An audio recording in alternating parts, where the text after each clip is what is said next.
අපි අද බලමු කපාගත්ත බයස් පටියක් කටහැඩයට සහ අත් කටහැඩයට අල්ලගන්නේ කොහොමද කියලා.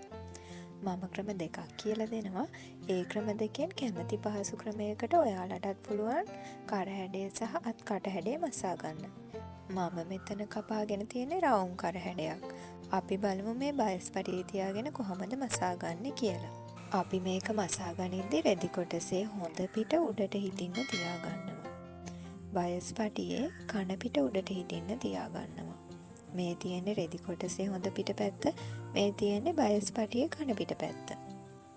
දැන් අපි අඟල් කාලක් පමණ මෙහෙයුම් වාසි තියාගෙන මසා ගන්න ඕන.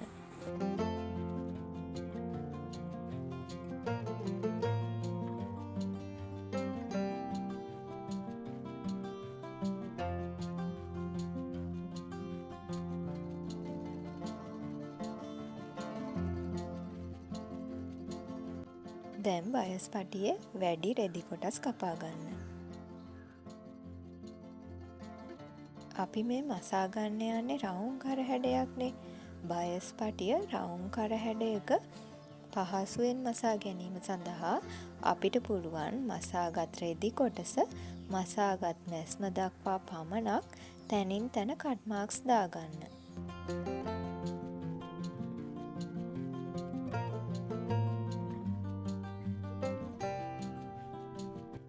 දැන් අපිට පුළුවන් රෙද්ද කන පිට හරවගෙන මේ කට් මාක්ස් දාගත්ත රෙදි කොටස බයස් පටිය පැත්තට හිටින්න තබාගෙන මේ තියෙන මැස්ම ළඟින්ම බයස් පටිය පැත්තට වන්නට තවත් මැස්මක් දාගෙන යන්න.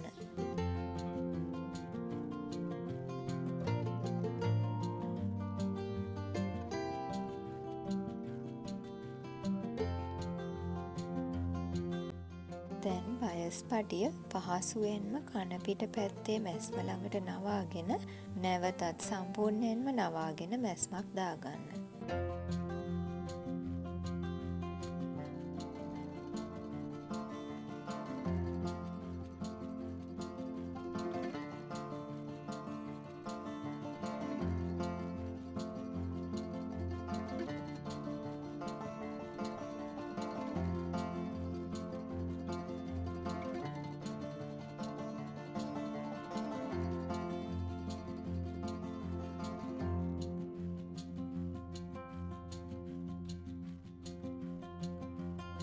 මේ බලන්නකෝ මේ විදියට හොඳ පිට පැත්ත වගේම කන පිට පැත්තත් හරිම ලස්සනට මහගන්න පුළුවන්.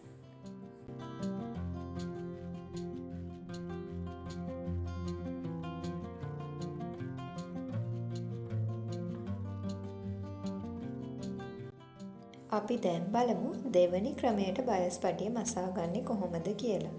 මම ඒක අත් කට හැඩයට මහගෙන පෙන්වන්නම්. මුලින්ම අපි බයස් පටිය හොඳ පිට එළියට එන්නට දෙකට නවා ගන්න ඕන.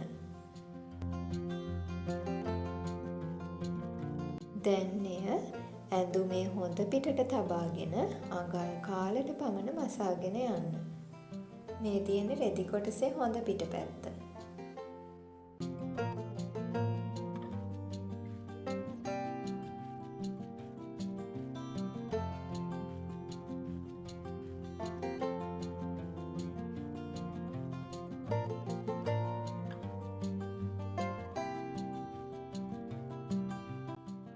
දැන් බයස් පටියේ වැඩි රෙදි කොටස් කපා ඉවත් කරන්න. මේ විදිහට තමයි මහගත්තට පස්සේ තියෙන්නේ. දැන් අපිට පුළුවන් මසාගත් මැස්ම දක්වා කට් මාක්ස් දාගෙන යන්න.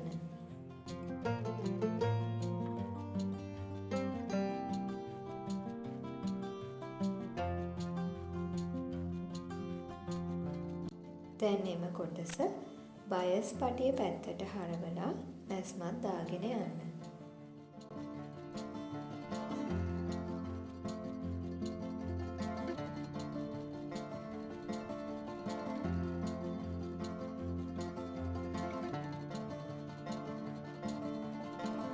දැන් අපිට පහසුවෙන්ම පුළුවන් සම්පූර්ණයෙන්ම බයස් පටි කොටස කන පිට පැත්තට හරවගෙන මහගෙන යන්න.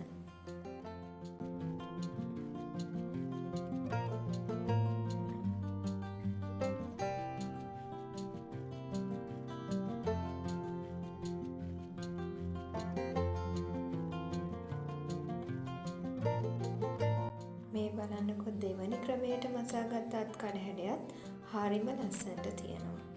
හොඳ පිට වගේම කන පිටත් හරිම නීට් එකට තියෙනවා.